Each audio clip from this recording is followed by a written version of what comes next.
Hey guys, it's your boy Obsidious back with another video. Before we begin, make sure you do all the good stuff. And with that out of the way, let's begin. So today's topic is the Chicago Bulls taking the route of retooling. Every team has multiple options to go. They can compete, retool, or rebuild. Whatever they like to choose, they can choose.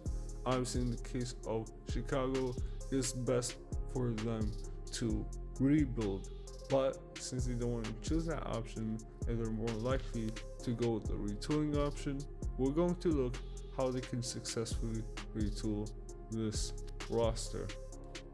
Now, before we begin with the trades and the signings, we have to talk about the protected players that I don't believe are the reason why the Chicago Bulls are bad. Number one, Zach Levine. We all know why. He's the main reason why they are relevant. If he wasn't on this team, they probably would suck. We would be the worst team in the league. Second player that I do believe is protected is Wendell Carter Jr. I think his defense, and his potential is really good that they would not consider trading him. Third player is going to be Patrick Williams. He has Kawhi-esque or Giannis-esque type of potential, and it really takes a lot of time and a lot of effort to get that type of potential out of a guy, as raw as Patrick Williams. So I do believe that they will keep him since he's already a great defender, even for NBA status. He's really good. Fourth player is going to be Kobe White. Kobe White has been a good scorer, a good second option for this team last year and this year.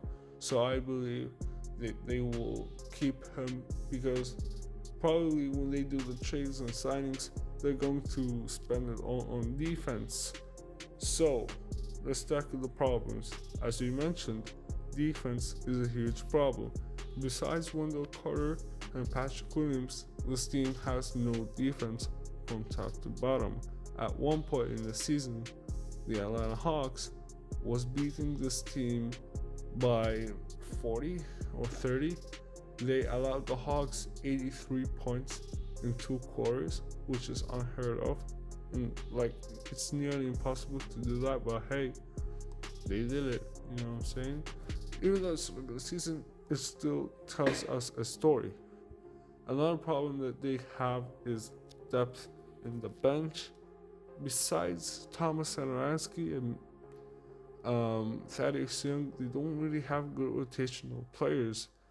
I mean, let's think about it. Who's besides Thad and Thomas, who's their best bench player?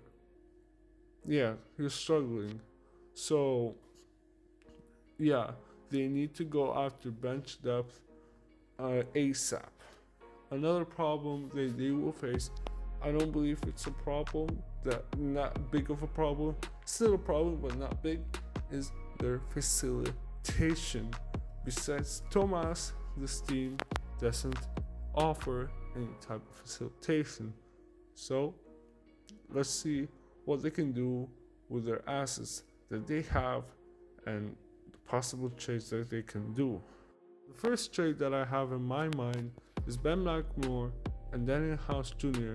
trade to the Bulls in exchange for Luke Cornett, Chandler Hutchinson, and the second round pick. The reason why the Rockets would do this trade is because Chandler Hutchinson has a huge amount of potential, and a second round pick is always, a good pick if they choose right. The reason why the Bulls do this trade is, as I said, they need depth in the bench, and Ben and House are really good shooters, so why not just get them for a price of Chandler Hutchinson, who you might regret because maybe in 2-3 years he might be a 20-10 guy or 20-5 guy, but it will really take time for the Rockets to get that type of production from Chandler Hutchinson. So for me, yeah, that's a good trade for both teams. The next one is a 3-team trade. The Bulls will receive JaVale McGee, and the Knicks will receive Cristiano Felicio, Ryan Arcidiacono. That's, I believe, how you say it. The Cavaliers acquire Reggie Bullock. The reason why the Cavaliers do this, they need wing depth. The reason why the Knicks do this is because they need a shooter. And yes, Reggie Bullock does it, but Ryan Arcidiacono is a really solid shooter, and you can argue he's not only younger, but a better shooter.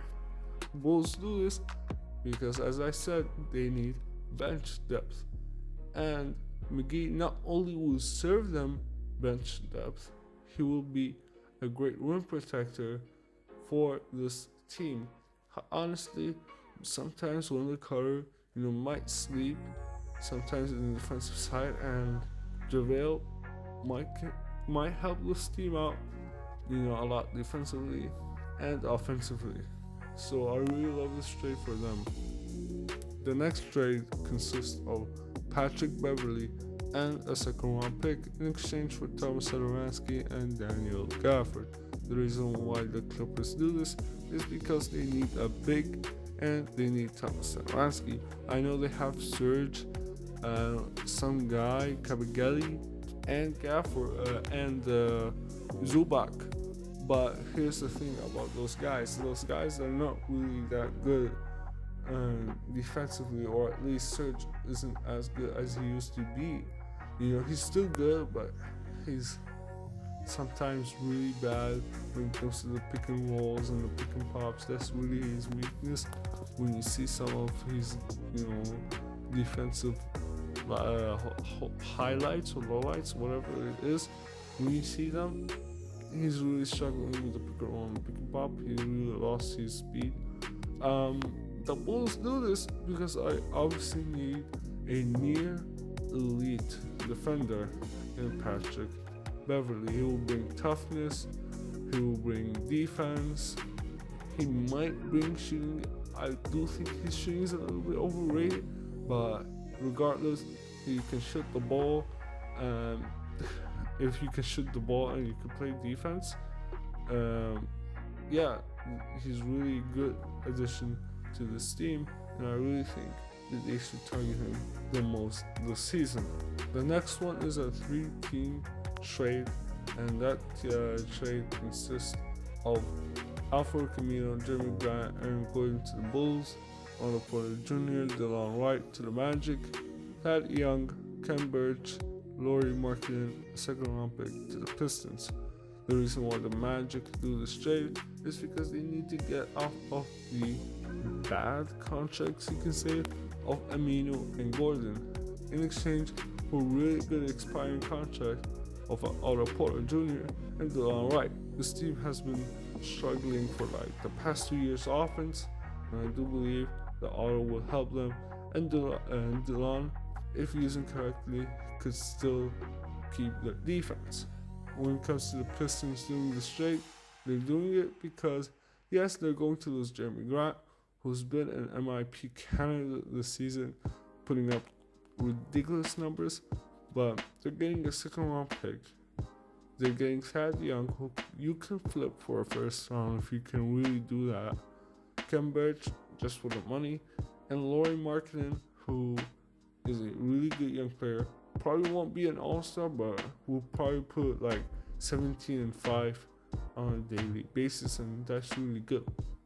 The reason why the Bulls do this is because they need defenders. That is their main weakness, and Amino, Grant, and Gordon will help a lot this team. Now, when it comes to the Bulls trying to fix their facilitation problems, one thing that I kind of struggle with is that they don't really have many more assets to trade for a facilitator. They can wait till the trade line and trade Garrett Temple and Valentine for a facilitator, like maybe Alfred Payton. But let's say, for example, Alfred Payton is not available in the market, Patty Mills is not available to the market. Who should they sign? I believe if they really want to sign and try to fix the problems when it comes to facilitation, I believe a minimum contract, a veteran minimum contract, for a 2011 champion JJ Barea. JJ Barea has been in the past couple of years a little bit bad, but that's because of age. But one thing that he really brought to this team is leadership. Not the type of we tough with dogs, we do all that shit. Not that type of leadership, but more of the underdog mentality, and I believe that will serve the Bulls a lot because they're gonna be an underdog in the playoff tournament and in the playoff just in general. I believe having JJ Barea, giving this leadership, giving this facilitation. Don't sleep on the leadership aspect of it. Don't sleep on the facilitation. He might be old. He might not be able to score as he used to be, but everything else besides scoring and defense, he's really good at, and I believe the Bulls should go and sign him. And that is it for this video. I know it's a really short video for what I'm used to doing, but as I said, there's not a lot of things to tackle in the league. I've just done my James Harden tenure with the Houston Rockets, so if you haven't checked that video, I'll probably link it in the description, or you can go through my channel and watch it. It's literally the latest video besides that if you're watching it. So if you enjoyed this video, make sure you like. If you want more of that content, please make sure you subscribe and turn on notifications when you subscribe, just in case if you miss any videos. That way you will not miss any video. That is the reason for the notification bells.